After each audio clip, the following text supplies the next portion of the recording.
Hello dear student, आज की most important session में आप सभी का स्वागत है। तो स्टूडेंट, आज के सेशन में हम बात करने वाले हैं स्टेजेस ऑफ डेवलपमेंट।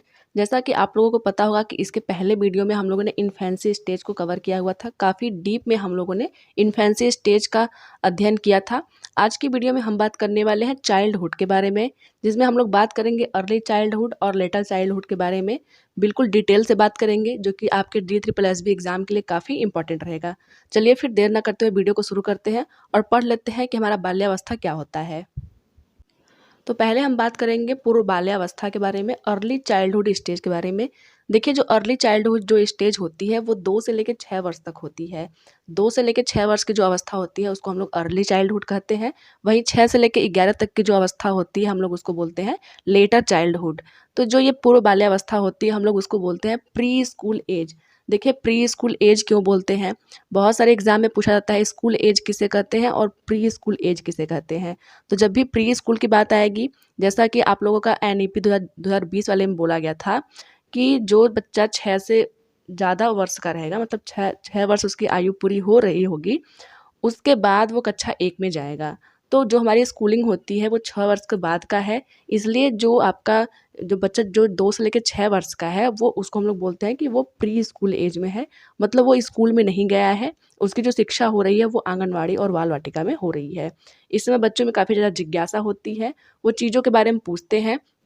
बच्चे कुछ भी सीखते हैं तो वो इमिटेशन द्वारा सीखते हैं। इमिटेशन की एज भी इसको कहते हैं और इसको टॉय एज भी कहते हैं। आप लोग इसको ध्यान रखेंगे कि imitation age, pre school age और टॉय एज इसी को कहते हैं।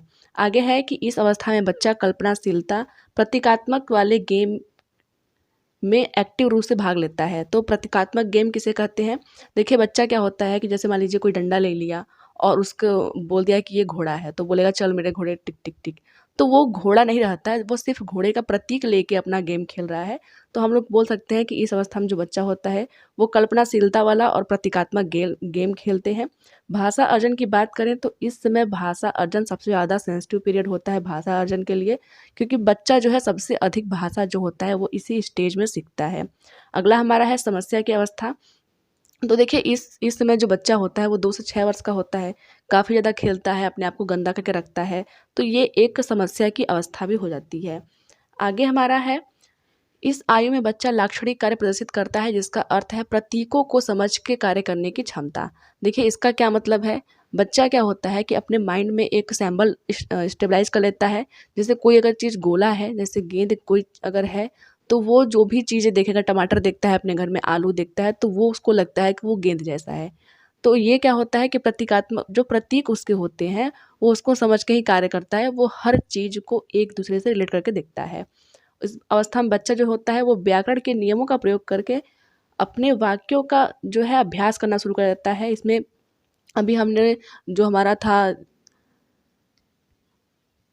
इन्फेंसी स्टेज, उसमें क्या होता था कि बच्चा जैसे सिंगल वर्ड्स बोलता था, जैसे आ ई हो गया, ब ऐसे हो गया, तो वो सिंगल वर्ड बोलता था। लेकिन जो हमारा जो पूर्व बाल्यावस्था है उसमें क्या करता है कि बच्चा व्याकरणों के नियमों का प्रयोग करके कुछ छोटे छोटे वाक्य बोलना शुरू कर देता है।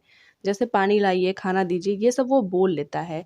इस समय जो है बच्चा एक दो दोस्त बना लेता है और उन्हीं से चिपके रहता है। दोस्त भी कैसे होते हैं? समान लिंग वाले बच्चों के साथ खेलना पसंद करता है। देखिए, जो बाल्यावस्था होती है उसमें जो बच्चा होता है, लड़का अगर है तो वो लड़के के साथ खेलेगा, लड़की अगर है तो वो अपना गुड्डे गुड़िया लेकर के लड़कियों के साथ खेलेगी। लेकिन जो हमारा किशोरावस्था होता है उसमें क्या होता है कि जो लड़के होते हैं उनका जो अट्रैक्शन होता है वो लड़कियों से ज़्यादा होता है। तो बाल्यावस्था में क्या होता है, बच्चा समान लिंग वाले बच्चों के साथ खेलता है। हम लोग इसको याद रखेंगे। इस अवस्था में गत्यात्मक समन्वय में सुधार होता है। इस कारण पेड़ पर चढ़ने, कूदने, लांघने जैसे खेलों की ओर रुचि बढ़ती है। इसमें बच्चा क्या करता है, काफ़ी ज़्यादा एक्टिव होता है। वो हर चीज़ों पे चढ़ना, कूदना, लांघना ऐसी एक्टिविटी करता है वो। उनकी बौद्धिक क्षमता का विकास होता है और वे आसपास के लोगों के बारे में धारणा बनाने में सक्षम होते हैं। इसका क्या मतलब है? देखिए, बच्चे का जो बौद्धिक विकास होता है इस अवस्था में काफ़ी तेज़ी से होता है। लगभग 85% तक जो माइंड होता है वह 6 वर्ष की अवस्था तक हो जाता है बच्चों का। तो इस समय क्या होता है, वो धारणा बनाने लगता है। अगर कोई अंकल है उनको चॉकलेट दे रहे हैं तो वो उनसे बहुत ज़्यादा प्यार प्रदर्शित करते हैं। अगर कोई अंकल है उनको डाँट दिए तो वो अपने मन में धारणा बना लिए कि ये अंकल आएँगे तो हमें डाँटेंगे। तो ये अपना जो है बना लेते हैं परसेप्शन। आगे देख लेते हैं।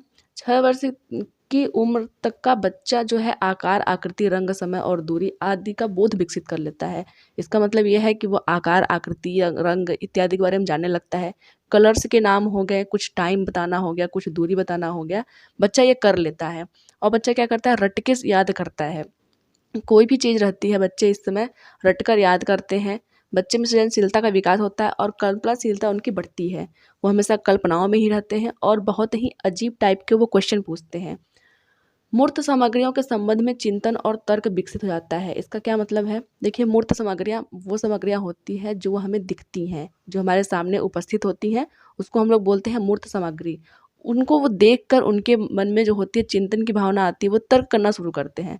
इसका मतलब ये है कि जैसे मान लीजिए सूर्य हमें दिख रहा है, तो वो क्वेश्चन करेंगे, तर्क करेंगे कि वो सूर्य उतना दूर हमसे क्यों है, या फिर वहाँ से लाइट क्यों आ रही है, चंद्रमा में से लाइट क्यों नहीं आती है। तो इस टाइप के वो तर्क करते हैं। बच्चा भाषा में प्रतीकों का प्रयोग करने में सक्षम हो जाता है, प्रतीकात्मक खेल खेलता है। जैसे मैंने पहले बताया, जो प्रतीकात्मक खेल होते हैं, मतलब किसी चीज़ को कोई चीज़ मान लेना। जैसे 3-4 बच्चे हैं, हाथ पकड़ लेंगे और कहेंगे रेलगाड़ी छुक छुक छुक, तो ये क्या हो गया, प्रतीकात्मक खेल हो गया। और बच्चा अपने वातावरण के बारे में प्रश्न पूछना शुरू कर देता है।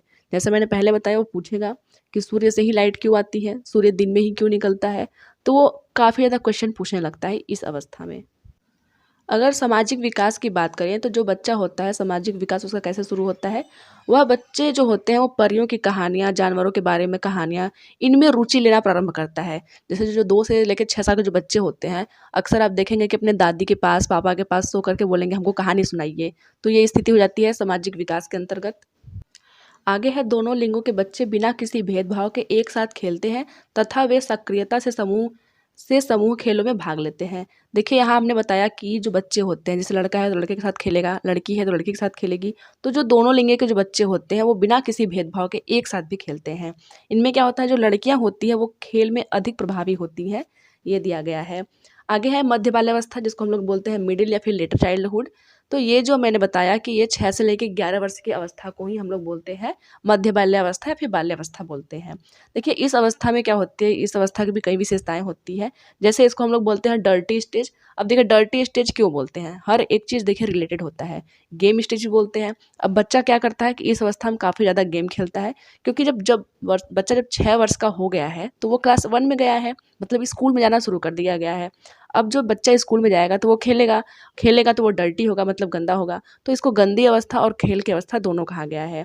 इसको स्कूल की अवस्था भी कहा गया है। देखिए, जो हमारा पूर्व बाल्यावस्था था उसको हम लोग बोलते हैं प्री स्कूल एज, लेकिन जो हमारा मध्य बाल्यावस्था होता है उसको हम लोग बोलते हैं स्कूल एज। तो आप लोग इसको याद रखेंगे। अगला है संग्रहण की प्रवृत्ति।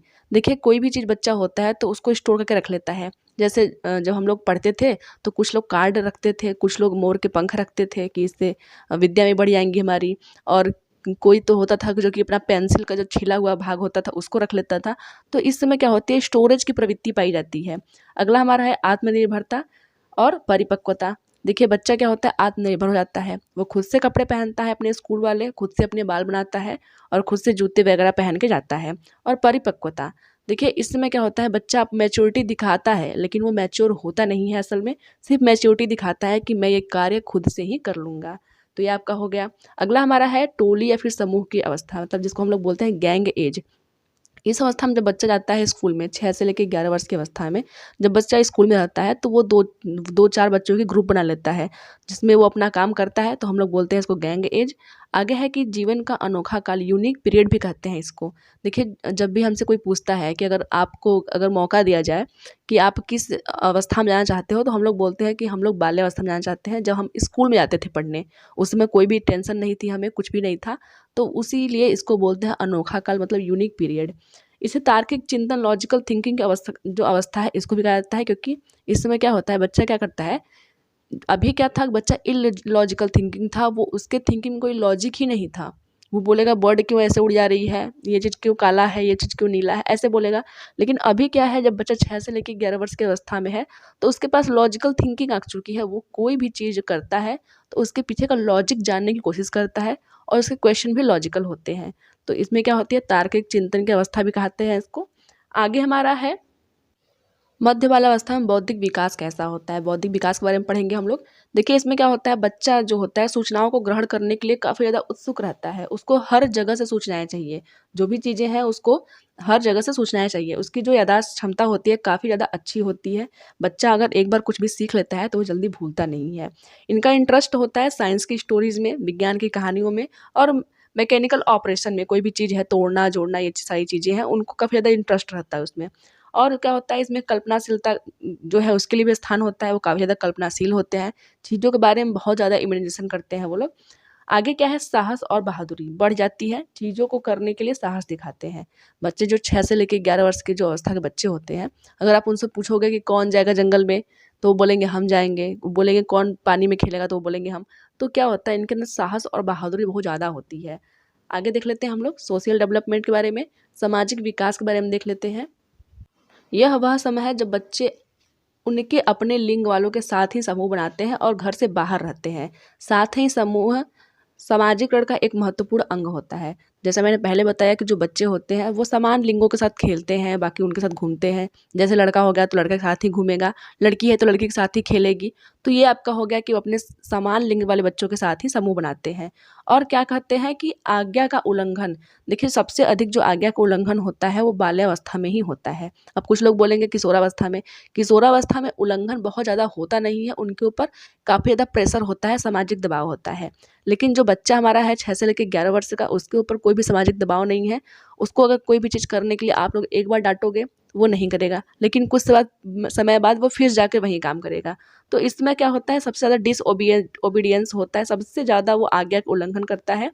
तो इस पीरियड में सबसे हाईएस्ट परसेंटेज होती है आज्ञा का उल्लंघन करने की। तो ये तो था आज का वीडियो। आई होप कि आज की वीडियो आपको पसंद आया होगे। इसके आगे वाले वीडियो में हम लोग बात करेंगे एडोलसेंस के बारे में। तब मिलते हैं फिर किसी वीडियो में, तब तक के लिए धन्यवाद।